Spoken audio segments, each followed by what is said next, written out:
Good morning, friends. ছাত্ৰ ছাত্ৰীসকল, মই তোমালোকৰ কাৰণে আজি ইংৰাজীত মই নিজে লিখা এখন কিতাপৰ এটা পাঠ নেশ্যনেল থিংছ মানে ৰাষ্ট্ৰীয় বস্তু বাহিনীবিলাক ৰাষ্ট্ৰীয় পৰ্যায়ত নাম পোৱা কিছুমান বস্তুৰ নাম মই তোমালোকক আজি এই সৰু এটা লেসন মানে এইটো অংকুৰ মুকুল 1 এনেকুৱা ক্লাছৰ LKG UKG ক্লাছৰ কাৰণে উপযোগী হোৱাকৈ মই কিতাপখন বনাইছো আৰু ল'ৰা ছোৱালীয়ে ইচ্ছা কৰিলে মোৰ পৰা কিতাপ ক্ৰয় কৰিব পাৰিব আৰু মই আশা কৰোঁ যিসকল গাৰ্জেনে মোৰ ভিডিঅ'টো চাব তেওঁলোকে যাতে ল'ৰা ছোৱালীক চাবলৈ সুবিধা দিয়ে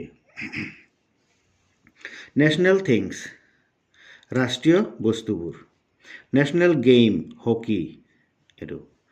নেশ্যনেল বাৰ্ড পিকক এটো পিকক মানে মৌৰা চৰাই বা ময়ূৰ নেশ্যনেল এনিমেল ৰাষ্ট্ৰীয় জন্তু টাইগাৰ বাঘ নেশ্যনেল ট্ৰী ৰাষ্ট্ৰীয় উদ্ভিদ বা গছ বনিয়ান ট্ৰী বট গছ নেশ্যনেল ফ্লাৱাৰ ৰাষ্ট্ৰীয় ফুল লোটাছ পদুম নেশ্যনেল ফ্ৰুট ম্যাঙ্গো ৰাষ্ট্ৰীয় ফল আম এটো national language Hindi national anthem জনগণ মন গতিকে এই বস্তুখিনি ল'ৰা ছোৱালীয়ে বা প্ৰত্যেক মানুহেই জনা দৰকাৰ ধন্যবাদ